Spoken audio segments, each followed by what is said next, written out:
Good morning students. आज के lecture में हम लोग समझने वाले हैं जैसे कि ई कॉमर्स में होता यही है कि हमें ऑनलाइन पेमेंट करने होते हैं, ऑनलाइन ट्रांजैक्शंस करने होते हैं। तो उसके कौन कौन से डिसएडवांटेजेस हैं हम उनके बारे में आज देखने वाले हैं। तो सबसे पहला जो डिसएडवांटेज है या रिस्क है ना, वो है सर्विस फीस। तो देखिए हमें क्या करना होता है, जैसे कि मान के चलो हम कोई कोई आइटम है ना, वो 340 रुपये का है, तो 40 रुपये 50 रुपये हमको डिलीवरी चार्ज लिया जाता है। उसके अलावा हमको बैंक है ना, बैंक से ट्रांजैक्शन करते हैं तो उसके जैसे मैं डेबिट कार्ड से ट्रांजैक्शन करता हूँ तो 11 रुपये 12 रुपये एक्स्ट्रा हमें चार्ज देने पड़ते हैं। तो हमें तरह तरह के पेमेंट गेटवेज और जो थर्ड पार्टी होते हैं है ना, उनके भी प्रोसेसिंग चार्ज हमें देने होते हैं। फॉर एग्जांपल पेमेंट गेटवे मतलब तो बैंक से रिलेटेड चार्ज हो गया। थर्ड पार्टी पेमेंट मतलब जैसे कि अमेज़ॉन वाले हैं, तो अमेज़ॉन वाले क्या करते हैं भाई, अमेज़ॉन कोई अपना प्रोडक्ट तो बनाती नहीं है, वो करते क्या है, जितने भी सेलर्स होते हैं उनको वो जोड़ती है।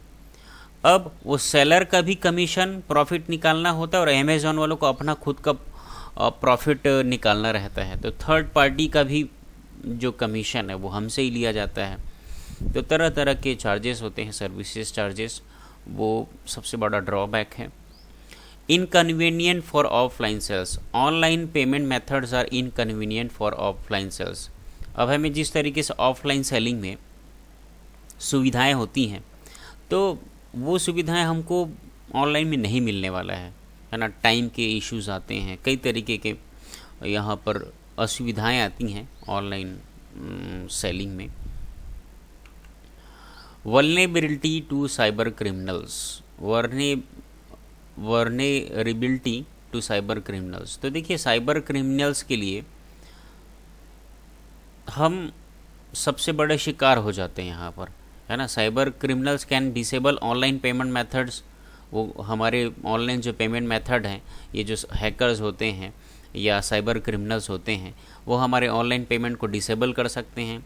Exploit them to steal people's money, और वह कई तरीके से हमारा डिस्ट्रक्शन कर सकते हैं, कई तरीके से हमको हानि पहुंचा सकते हैं, हमारे मनी की, हमारे पैसों की चोरी हो सकती है, फिरौती, कई तरीके के ऐसे वारदात होते हैं। और हमारे पर्सनल इन्फॉर्मेशंस हैं उनको भी वो स्टील कर सकते हैं, उनकी चोरी कर सकते हैं। Visit the Australian cyber crime reporting networks, learn about cyber crime page to learn more about cyber crime. तो जो एक ऑस्ट्रेलियन साइबर क्राइम रिपोर्ट्स हैं उसमें तरह तरह के साइबर क्राइम्स जो होते हैं उनके बारे में रिपोर्ट दिए गए हैं।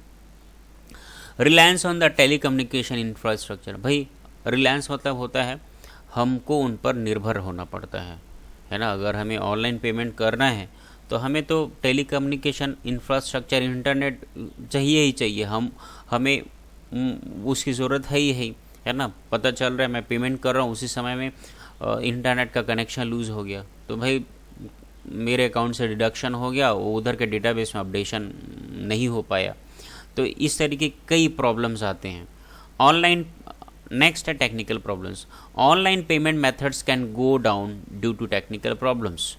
तो कई बार कई प्रकार के टेक्निकल इश्यूज आते हैं। मैंने अभी बताया कि भी हम पेमेंट कर रहे हैं, है ना, हमारे एंड से तो डिडक्शन हो गया, लेकिन किसी टेक्निकल फॉल्ट की वजह से जहां मुझे पेमेंट पहुंचाना चाहिए था वहां तक वो पेमेंट हो नहीं पाया। तो पेमेंट या तो फिर वो जो पैसा है हमारा वो अटक जाता है, फिर उस पैसे को रिकवर करना, उसे रिफ़ंड कराना, ये सबसे बड़ा मुद्दा होता है, या तो फिर ड्रॉबैक या तो हानि कह सकते हैं। हमारा ये रिस्क है, हमारे लिए रिस्क है और हमारा उसमें बहुत ही बड़ा लॉस होता है। फॉर एग्जांपल अभी हम लोग जनरली अभी रविशंकर के जो एग्ज़ाम फॉर्म्स हैं है ना, उसमें ये प्रॉब्लम आ रहा है कि कोई बच्चा मान लो सूरजपुर का है या सूरजपुर या सरगुजा का है, ठीक है, वो ऑनलाइन फॉर्म भरा है और उसके अकाउंट से डिडक्शन हो गया और वह CSV2 के सर्वर में है ना अपडेशन नहीं हो पाया कि उसका पेमेंट हो गया है करके।